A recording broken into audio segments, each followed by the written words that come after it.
Quand Jacques Chirac disait non aux États-Unis de George W. Bush. Le 10 mars 2003, le chef de l'État annonce solennellement aux 20h de TF1 et de France 2 qu'il opposera son veto à toute résolution de l'ONU autorisant la guerre contre l'Irak. L'Irak ne représente pas aujourd'hui une menace immédiate telle qu'elle justifie une guerre immédiate. Mais remettons les choses dans le contexte. Dans la nuit du 16 décembre 1998, les États-Unis et le Royaume-Uni bombardent l'Irak durant l'opération Renard du désert.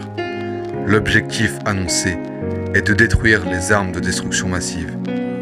Jacques Chirac annonce tout de suite son désaccord. Au lendemain des bombardements, il adresse des mots au peuple irakien.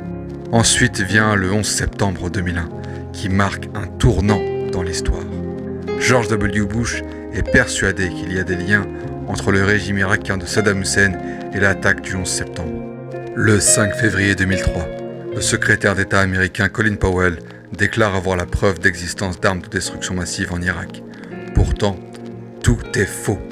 Il s'agit d'un mensonge d'État pour légitimer la guerre. Powell le reconnaîtra quelques années plus tard. Mais pour l'instant, c'est trop tard.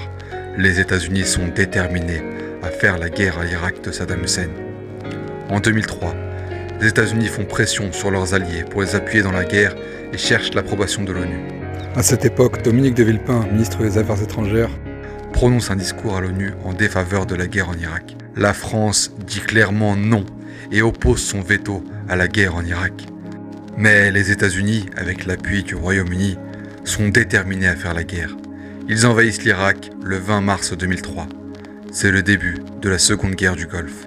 La guerre en Irak s'est terminée en 2011 et a laissé une Irak dans un état miséreux. Elle a également largement contribué à la déstabilisation géopolitique au Moyen-Orient. Et je finirai cette vidéo par une citation de Jacques Chirac. On greffe de tout aujourd'hui, des reins, des bras, un cœur, sauf les par manque de donneurs.